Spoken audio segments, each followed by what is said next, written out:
Hi, everybody. I'm Wayne Soares. Welcome to another episode of Veteran Spotlight Special Moments. My guest today served 7 years in the United States Navy in World War II and Korea. A great pleasure to welcome to the program my good pal, Dick Sherman. Great to see you, my friend. Well, it's a pleasure to be here. Thank you. So nice to have you here. Well, I greatly appreciate that. It's only fitting that we come to you here today. Is the 75th anniversary of D-Day, and I know that has a special moment and significance for you, being a World War II veteran. Well, thank you. I was not in Europe, but I wish I'd been there because I think there are great things that those guys had that we didn't in the Pacific. Because in the Pacific, it was the boonies and there, not too much to entertain you. Well, you made a great point before we were on air here about you were all in it together. The South Pacific Theater and also the troops from the Atlantic and the European Theater. Absolutely. Now, you grew up in Providence, Rhode Island, That's down right. the road. Yeah. And you went to URI for a semester, and then you enlisted at, I believe, age 19. Yep. Take us from there. Do you remember where you went to basic training, boot camp? We were up at Sampson, which is on the Great Lakes. And after that, I was up to Pittsburgh to pick up a ship. And that ship was rusty when it got aboard it the first time. It was rusty when we got off it. But, well, there were about 108 guys on that ship. And we had to get along. That's one of the things you and I had a conversation about before, that you got along with everybody. I tried to. And I think because of the fact that when you were first enlisted, you had education behind you, and that was very attractive to the officers. Am I correct? Well, that's probably true. They liked me, and well, as you said, education had a big part in it because they realized I had pretty good background, and I got along with them. I got along with almost anybody. Now, you, and by the way, that's never changed either. You're still very outgoing and genuine personality, and you and I did something several months ago, and it's great to see you, and that really comes out in your personality. So, well, I thank you. Well, it's my pleasure. You were involved in Dick, five invasions. That's correct. And you and I have had a conversation before. Probably the most unforgettable for you, probably the worst, was Okinawa. Absolutely, because the kamikazes would come in. They would land in a small island and stay there until it got dark, and then they take off. And well, there were just too many to shoot at. It was fabulous. It was terrible. Kept you on your toes all the time. You had to be focused all the time. You had to be in a state of readiness. That's correct. And I believe you were under attack one day for 21 days straight? Oh, easily. Because, well, for instance, there's one ship. They had stations out around the circle of Okinawa to try to intercept the ships or the planes that were coming in. And there was one ship that was stationed out there. It got hit 21 times. And she survived. She limped back to the States. But you did have a little bit of retaliation, because didn't you sink some of their ships or shoot down some of their planes? We did. We were credited with 10 planes that we'd shot down. Yeah. 10 planes. Yeah. And you were a quartermaster first class. That's right. Take us a little bit about your responsibilities, especially when you're under attack that period. How intense is it for you? Well, it was pretty intense. I was always on the wheel, and we had windows or windshields, but we had plates to cover them up because, well, when those planes came in, they strafed you, and you wanted to make sure you had a lot of metal in front of you to protect you. So, yeah. I remember one kid came out from the port side and he's, look, I got a souvenir. Well, we'd just been under attack, and I wanted to kick him, you know where. Wow. Wow. General quarters, it's basically, I mentioned it, it's a state of readiness. That's correct. I think you told me that when you're at your station, you don't leave. So you're there breakfast, lunch, dinner, Yep. and the only time you leave is when you have to go to the bathroom? Yep. Wow. Wow. And during those occasions, you, as you say, you didn't leave your station, and the only thing you got was somebody can bring you up a sandwich or something.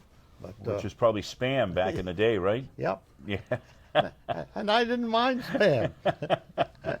You got acclimated to it after a while, That's right? right. Under attack, people talk about the South Pacific and so forth. What kind of role did Tokyo Rose play? She was the big propaganda piece That's of correct. of the Imperial Army. Did that ever bother you? No, we listened to her, and then we'd say, "Oh, the hell with her," something like that. But she would irritate the heck out of you, and well, there were times when they would find somebody had thrown something overboard, and it might have had some guy's name on it, and she would come back with that guy's name and say, "Well, John Smith is never going to get home," or something like that. Really, the Yeah. trickery and the Yeah. conniving Right. type aspect of it. Wow. How difficult were the holidays for you? I mean, They were pretty tough, especially Christmas time. I remember seeing White Christmas. Bing Crosby and Danny Yes. Kaye. Yes, Yeah. and that got to you. Because you wish the devil you were home. Sure. Yeah. Sure. And USO shows and entertainment and stuff like that. That was. Remember you mentioning to me that the shows were good, especially when the nurses came on board. That's And you correct. winked at me. That was the best entertainment we could find. Oh, Take us through. I mentioned you were in 5 major invasions. Okinawa. Name the other 4. well, the first invasion we were at, it was Lady Gulf, and that's where we got the commendation from the for this special pin, because we were one of the first to go ashore and unload the troops. Okinawa, then one of the places we were there was Mindoro, and that was a place where we learned later on they were using that as a place to suck in the kamikazes to get them out of the way so we could have some freedom. There were three ships. This one was sunk. This was us, and we were the only one that got away from. And these 2 guys, they got hit badly. And well, we had a terrific gunnery officer, and his name, if you'd like to know, Yes, we would. is Al Gore. And No relation. no relation, No. right? And didn't you try to connect with him after the war? Yes, I You did. I tried- tried to, and I made numerous calls. I knew he was in somewhere in the area of Chicago. And at one time, I happened to get a lady, and her name was Gore. I couldn't get her off the phone. But I was not able to reach this Al Gore. But that guy, if it hadn't been for him, we wouldn't be here. Because he knew, for instance, there were 2 types of armament we had. One was a 40 millimeter, which 40 millimeters is 1.5 inches. And then the others were the smaller guns. And one of the things that this officer knew, with the smaller artillery, you had a magazine. And if you had expended all those bullets, and you reach down to get another cartridge, well, you weren't firing, and that's when the worst conditions could be. But that officer knew exactly when to tell which one to fire. So just by reaching down and grabbing, you lose that. The time of firing. The time of firing. Yeah, Wow. yeah, And that makes that big of a difference. Well, life or death in some cases, right? that's right. Wow. Yeah. Wow, that's amazing. You tell a great story about right after the attack on Pearl Harbor that your ship was called to bring supplies, and some of those supplies were about 60,000 cases of beer, That is correct. and you bringing it to Pearl Harbor. Yep. Take us through that a little bit. You. Well, surprisingly enough, all the beer did not get to its destination. Now, for instance, they had a couple of Army guys aboard to protect, so that the Navy guys wouldn't kind of swipe. But we would fool them, because one guy would be up here pretending that he was going to take some beer, and then the Army guy would go up to protect it. Well, while he was going up, the guy's got plenty. Oh, that's a great. Yep. That's a great story. Were you ever afraid in combat and battle? Yeah, damn right. Yeah, yeah. Because these planes would come in and strafe us, and well, you either hid under a table or something like that. But no, it was quite frightening. And as they say, Okinawa was the worst thing, because there were many kamikazes coming in at one time, 30 or 40 planes, so that you were scared. Sure, and they were relentless. The kamikazes were That's correct. just Yep. relentless, coming on all hours of the day. And night. And the thing that fascinates me about your service is you're a 19-year-old. Yeah. Okay, you saw more action in probably from the 19 till you spent 7 years in World War II and Korea. Correct. You in those 1 to 2 years, you probably saw more action than people see in 10 lifetimes. That's right. In 10 lifetimes. How you're feeling after you got discharged? What was it? Was it relief? Was it what was that like after World War II? Now Yeah. I'm not talking about Korea. Well, hard to define it, but you were darn glad to get out. Number one, and you were kind of in a daze, I think, for quite a while, and finally it would disappear. Although I still have had some realistic dreams, but that finally is ironed out. But yeah. And back in the days when you got discharged, there was no awareness of battle fatigue, PTSD, shell shock, nothing. You basically got discharged. You came home and went to work. Yeah, yeah. And never a lot of guys like yourself never talked about it. Well, I must say one thing about Falmouth, and especially the high school, because they wanted people to know what the experience had been. And they got us all together and made us talk about it. We went to a school meeting once, or an affair, and they made us speak of what we had experienced. And we were in one of the auditoriums once, and after the thing was over, every veteran was given a rose as he left the auditorium. Wow, what a nice touch. I thought so. Very, very, very nice touch. Yep. Did you have any mentors during your service that you, or were you a mentor? Because you obviously had a lead role on the ship. Well, I got along with people because I liked them, and whether he was black, green, or whatever. And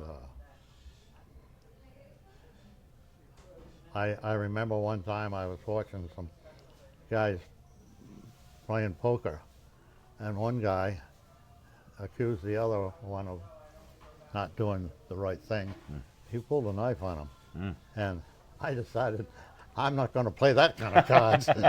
No way. No way. No way. You shared with me before, and I asked you about a mentor in your life, and it was very powerful. I'd never forgotten it. I was very, very, very close to my grandfather and my grandmother, who raised me. But you said that your grandfather Yep. was a great mentor to you, and I That is quote you correct. as saying he was a pretty damn good guy. Yep. We had a farm down in the southern part of Rhode Island, and I would go down and stay with him, and we got along just wonderful. He was a great guy. Yeah. Just what were some of his qualities? Kindness and Just being thoughtful, and I remember when in the winter he came and stayed with us in the city. But I would go up and sit on a stool and have him tell me stories, and I thought the world of him. nothing like grandfatherly stories. I can agree with you on Yeah. that, my friend. They're just absolutely, Yeah. positively fabulous. Going back, do you have a particular memory that sticks out for you? 7 years, some major combat and 5 invasions. Do you have a good memory that Well, sticks out for you? I guess you don't lose track of some of those things. They're stuck in your mind, and they're always there, I guess. Yeah. The story with Al Gore it's priceless, and Yeah. you went. What is so important to you from being a veteran? What is so important to you, Dick Sherman? Well, I'm really proud to have been in the service. We went through some pretty tough situations, but you never lose track of those things. Yep, they're always in the back of your mind. But I don't try to talk about it all the time. We got along, and we did what we had to do. Right. Yeah. Right. Spoken like a great member of the greatest generation. One of the things that I was very impressed in my column that I wrote about you, that I featured you on, was just the genuine humility that I think people of your era have. Well, thank you. And I really think that we need a lot more of that, today, with everything, especially today, a very, very, very solemn and day for our nation, with being the 75th anniversary of D-Day. What does Dick Sherman do now? I mean, you get out and about. You're still outgoing, energetic. Last time I was here, you invited me down to the pub. I didn't have time, but you invited me down to the pub for a drink. Why not? Well, after I got out, I did volunteer in the hospital for over 30 years, and it was getting along with people, which is awfully good. I also I provided test equipment for the astronauts, and so you got involved Sure. with other things. So Well, I think that's a great charitable endeavor yourself, because you're so very, very, very good with people, and you're a person that is people want to be around you Thank you. and attracted to you, and it is great. How does Dick Sherman want to be remembered? as a good guy. That's it, Yeah. right? Right. That says it all. Dick Sherman, good guy. I have absolutely enjoyed this today. It's been wonderful. I greatly appreciate you taking the time today sit with us here at the Atria in Falmouth. It's wonderful, and wish you the best of luck. And I want you to keep coming to my shows, because I come back here, and I will. You're a fine gentleman, and on behalf of my family and my daughter, who I love more than life itself, we thank you for your great service to our great country. Well, it is a great country. It certainly is. Yep. And in two wars, World War II and Korea. Yeah, yeah. Thank you so much. You're very welcome, and I'm proud to have been chosen to work with you and talk with you. Well, we only have the best on Veteran Spotlight Special Moments, and you're certainly right at the top. Thank you very much. My guest today, ladies and gentlemen, has been Dick Sherman, Navy veteran, World War II and Korea. For Mr. Sherman, I'm Wayne Soares. We'll see you again on Veteran Spotlight Special Moments, only on Bourne TV.